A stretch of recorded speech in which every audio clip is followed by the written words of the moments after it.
L'homme que vous venez de voir, c'est Sedik, un vieux guerrier kurde que nous vous avions fait connaître en février 91, en pleine guerre du Golfe, avec notre reportage sur les réfugiés de Saddam. Après des dizaines de milliers de morts gazés par les Irakiens en 87 et 88, Sedik avait choisi l'exil, d'abord dans un camp en Turquie, puis dans un village du centre de la France. Depuis, Saddam Hussein a perdu la guerre et le Kurdistan d'Irak, protégé par les Alliés, fait actuellement l'apprentissage de l'autonomie. Pour la première fois, des élections libres ont eu lieu et les Kurdes ont pu désigner démocratiquement leurs représentants. Sedik a voulu retourner dans son pays pour voir ce qu'il croyait jusqu'alors impossible, sa région libérée de toutes les oppressions, son peuple qui s'émancipe de la tyrannie et surtout tous ses parents, ses amis, ses frères, dont il était sans nouvelles. Francine Buchy et Éric Bourbotte l'ont suivi dans son émouvant périple. Voici le retour du vieux guerrier.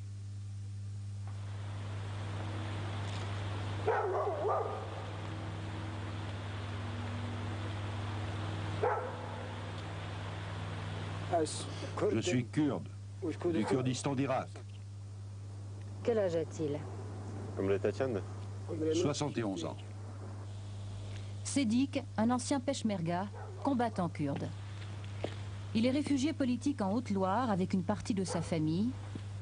Il a toujours maintenu les traditions de sa culture.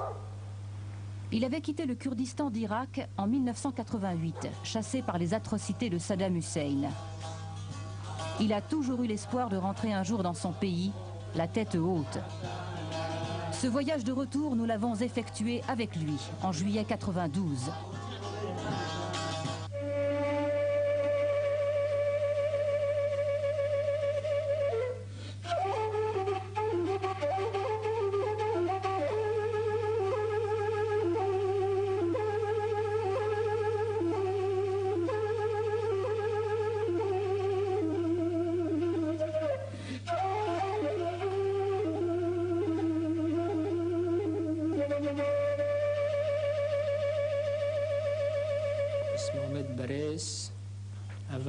Chers cousins, cela fait très longtemps que nous n'avons plus aucune nouvelle de vous.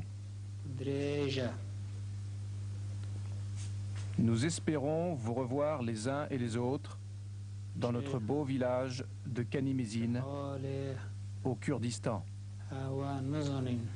Dis-leur bien que j'embrasse les yeux de Naïda et ceux de son enfant. Voici des lettres pour mon cousin Selim, mon cousin Kadir Abdullah de Kanimezin. Sedik part avec un billet aller-retour. Mais est-ce qu'il souhaitera revenir en France? Ne voudra-t-il pas vieillir chez lui? Il va retrouver une fille, un frère, une sœur et des neveux. Ne pleure pas. Papa va revoir ta sœur. Voici mes lettres pour ma sœur, mes amis, les membres de ma famille là-bas. Ça, c'est un petit cadeau pour ma sœur, Ronaï. Et je te dis au revoir. Allons, allons, ne pleure pas, ma chérie, ne pleure pas.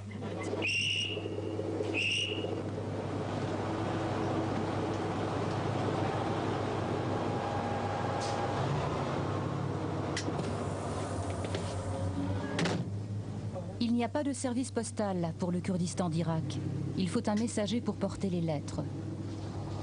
On ne peut pas joindre au téléphone les gens de cette partie du monde. Aucun train n'y aboutit, aucun avion de ligne n'y atterrit. 3 jours de voyage vers le pays qui ne figure sur aucune carte officielle.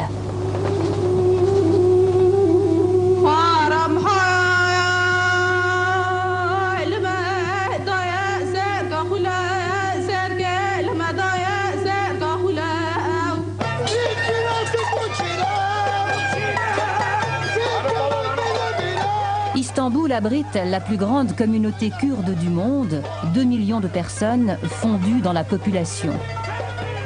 Mais nous sommes encore à 2 heures d'avion des territoires kurdes.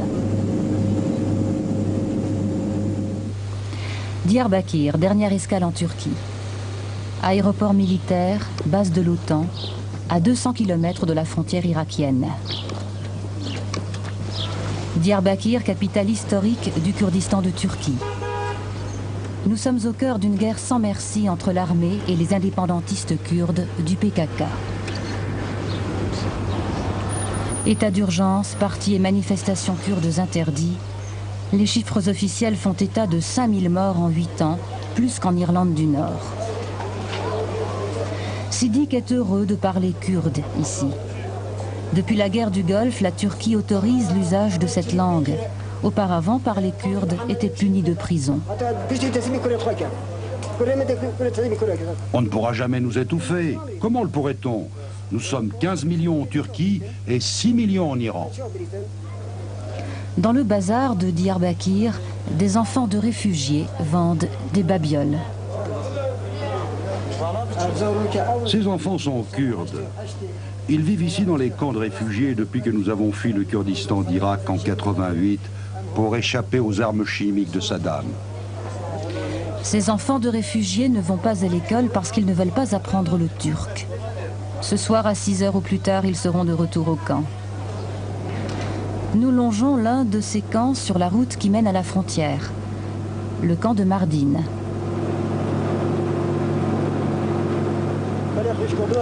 Et oui, une de mes sœurs est toujours là dans le camp, elle s'appelle Fatima. Et puis la fille de ma sœur aussi est là avec des neveux. On y va dans ce camp? Non, non, non, il est absolument interdit d'y entrer.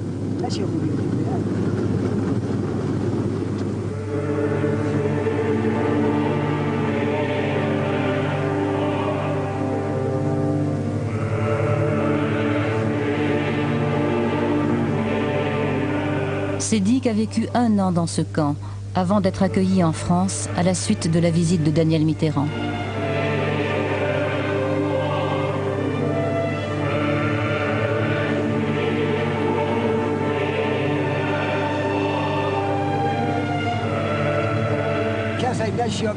Personne ne pouvait sortir des barbelés, tout était si sale.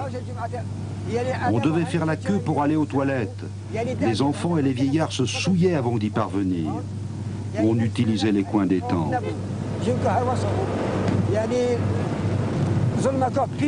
Et les Turcs n'ont même pas permis aux Kurdes de Turquie de nous apporter de l'aide.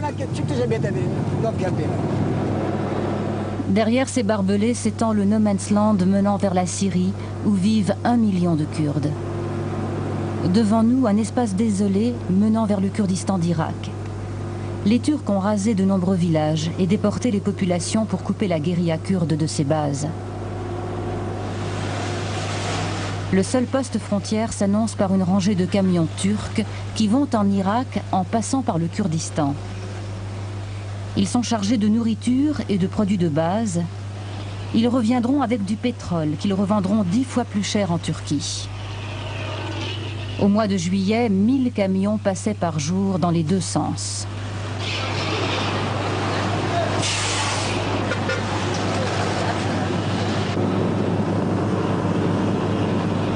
Nous arrivons aux douanes turques, où l'on ne filme pas.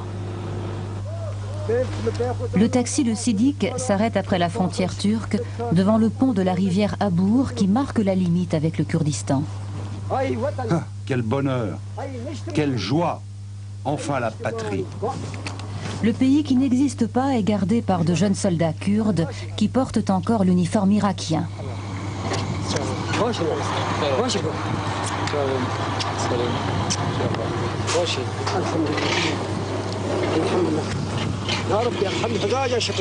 Une dernière fois, avant de mourir, je revois le Kurdistan.